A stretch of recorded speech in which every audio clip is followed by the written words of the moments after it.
पाकिस्तान पहलगाम हमले में मुलव्विस नहीं था। भारत का पाकिस्तान पर हमला यूएन की खिलाफ वर्जी करार। पाकिस्तान को दिफा का हक हासिल हुआ। अक़वाम मुत्तहिदा के खुसूसी माहिरीन ने मोदी सरकार के झूठ का पर्दा चाक कर दिया। माहिरीन के मुताबिक भारत पहलगाम हमले में पाकिस्तान की रियासती सतह पर मुलव्विस होने की शवाहिद पेश नहीं कर सका। पाकिस्तान ने पहलगाम हमले में मुलव्विस होने की तरदीद कर दी, गैर जानिबदार और शफाफ तहकीकात का मुतालबा किया, लेकिन भारत ने 7 मई को ऑपरेशन सिंदूर के तहत पाकिस्तान की हुदूद में ताकत का इस्तेमाल किया, जो अक़वाम मुत्तहिदा के चार्टर के खिलाफ है। भारत ने यूएन चार्टर के तहत सिक्योरिटी काउंसिल को बाज़ाब्ता इत्तला नहीं दी। भारतीय हमलों में शहरी इलाके निशाना बने, मसाजिद मुतासिर हुई, मुतअद्दिद शहरी हलाक हुए। पाकिस्तान ने सलामती काउंसिल का मतला किया कि वो आर्टिकल 51 के तहत दिफा का हक रखता है। दहशतगर्दी के नाम पर एकतरफा फौजी ताकत इस्तेमाल करने का कोई हक तस्लीम शुदा नहीं। अगर ताकत का इस्तेमाल गैर कानूनी हो तो ये हक जिंदगी की खिलाफ वर्जी बन सकता है। पाकिस्तान का तर्ज अमल बड़े तसादुम का खतरा पैदा कर सकता है। अगर भारतीय इक़दाम मुसल्लह हमला समझा जाए तो पाकिस्तान को सेल्फ डिफेंस का हक है। भारतीय इक़दाम पाकिस्तान की खुद मुख्तारी और अदम मुदाखलत के उसूलों की संगीन खिलाफ वर्जी है। मक्कार मोदी सरकार अक़वाम मुत्तहिदा के खुसूसी माहिरीन के पूछे 5 सवालात का 60 दिन में जवाब न दे सकी। जवाब न आने पर अक़वाम मुत्तहिदा के खुसूसी माहिरीन ने रिपोर्ट जारी कर दी। माहिरीन ने भारत से पाकिस्तान पर लगाए गए इल्ज़ामात के सबूत मांगे। पूछा, क्या भारत ताकत के गैर कानूनी इस्तेमाल की वजह से इंसानी जिंदगियां नुकसान का अज़ाला करेगा और इस पर माफी मांगेगा? क्या भारत सिंध तास मुआहदे की जिम्मेदारियां अदा करेगा और पाकिस्तान के कानूनी हुकूक और बुनियादी इंसानी हुकूक की पासदारी करेगा? क्या भारत सिंध तास मुआहदे की डिस्प्यूट रेजोल्यूशन की शिकों की पासदारी का इदारा रखता है?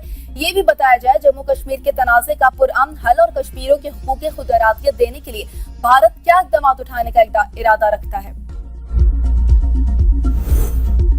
अक़वाम मुत्तहिदा खुसूसी माहिरीन की सिंध तास मुआहदे पर भी पाकिस्तान के मौक़िफ़ और बयानिए की तस्दीक। रिपोर्ट के मुताबिक पानी के बहाव में रुकावट या उसकी धमकी करोड़ों अफराद के बुनियादी हुकूक को मुतासिर करती है। पानी को सियासी या मौशी दबाव का आला नहीं बनाया जा सकता। कोई भी फरीक यकतरफा तौर पर सिंध तास मुआहदे को मुअत्तल नहीं कर सकता। सरहद पार हक़े आप में मुदाखलत से इज्तनाब लाजिम है। मुआहदा उस वक्त तक नाफिज रहता है जब तक दोनों हुकूमतें नए मुआहदे के जरिए से खत्म न करें। भारत ने सालसी कार्रवाइयों में शिरकत से गुरेज किया और सिंध तास मुआहदे के दायरे इख्तियार को चैलेंज किया। भारत की तरफ से मुबैना सरहद दहशतगर्दी के इल्ज़ामात को आबी मुआहदे की खिलाफ वर्जी बनाकर पेश करना कानूनी तौर पर गैर मुताल्लिक करार। तनाज़ात का हल मुआहदे में दर्ज तस्फिया के तरीक़ेकार के तहत होना चाहिए। भारतीय दलील कमजोर करार। पाकिस्तान की जानिब से मुआहदे की किसी शिक की खिलाफ वर्जी जाहिर नहीं हुई।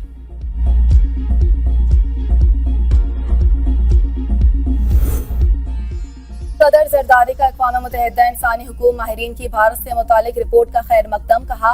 रिपोर्ट पाकिस्तान की दरीना मौक़िफ़ की तौसीक है। सदर ने रिपोर्ट में सिंध तास मुआहदे की एकतरफा मुअत्तली और जारहाना भारतीय रवैये से मुतालिक रिपोर्ट के मुशाहदात को सराहा। कहा, पानी के बहाव को मुतासिर करने वाली कार्रवाइयाँ पाकिस्तान के हुकूक की खिलाफ वर्जी हैं। कानून और मुकालमे के बजाय धमकी, ताकत और तशद्दुद भारत का वतीरा है। रिपोर्ट ने भारत की गैर जिम्मेदाराना रियासती तर्ज अमल को बेनकाब कर दिया। सिंध तास मुआहदे की एकतरफा मुअत्तली नहीं हो सकती। पाकिस्तान वाज़ेह कर चुका है कि पानी रोकना या उसका रुख मोड़ना जंगी इक़दाम तस्वुर होगा। आलमी बिरादरी सिंध तास मुआहदे की मुकम्मल बहाली के लिए किरदार अदा करे। नायब वज़ीर-ए-आज़म इसहाक डार की गैर मुल्की सिफारतकारों को ब्रीफिंग। कहा, डैम्स की तामीर से भारत की पानी ज़ख़ीरा करने की सलाहियत और उसके गैर कानूनी इस्तेमाल में इजाफा हो रहा है। अक़वाम मुत्तहिदा ने भारतीय इक़दामात पर तशवीश का इजहार किया। भारतीय इक़दामात से जनूबी एशिया में अमन और इस्तेहकाम को संगीन खतरात लाहक हैं। सिंध तास मुआहदा नाफिजुल अमल और फरकीन पर उसकी पासदारी लाजिम है। पाकिस्तान तनाज़ात के पुरअमन हल का ख्वाह है। दरियाए चनाब के बहाव में रवां साल 2 बार गैर मामूली तब्दीलियां रिकॉर्ड की गईं। भारतीय इक़दामात से पाकिस्तान की ग़िज़ाई सलामती को खतरा लाहक है। हुकूमती और सियासी शख्सियात का अक़वाम मुत्तहिदा की रिपोर्ट का खैर मकदम। बिलाल अज़हर कियानी ने कहा, वज़ीर-ए-आज़म और फील्ड मार्शल ने सिफारती मुहाज़ पर ठोस मुकदमा लड़ा। रिपोर्ट में लिखा है कि भारत पाकिस्तान से माफी मांगेगा। साबिक वज़ीर-ए-आज़म राजा परवेज अशरफ कहते हैं, आलमी सतह पर भारतीय इक़दामात पर तनकीद और पाकिस्तानी मौक़िफ़ की तायीद की गई। शहरी रहमान ने अक़वाम मुत्तहिदा माहिरीन की रिपोर्ट को पाकिस्तान के मौक़िफ़ की जीत करार दिया। कहा, भारत जो कुछ कर रहा है वो आलमी दहशतगर्दी के मुतरादिफ है। भारतीय इक़दामात से खित्ते के अमन को शदीद खतरात हैं। कश्मीरियों को हक़ खुद इरादियत दिए बगैर आगे नहीं बढ़ा जा सकता। शर्जील इनाम मेमन ने कहा, सुपर पावर समेत दुनिया के मुख्तलिफ ममालिक भी भारतीय बयानिया मुस्तरद किया गया। खुर्रम दस्तगीर कहते हैं, बैनुल अक़वामी क़वानीन तोड़ने पर भारत का चेहरा बेनकाब हो गया।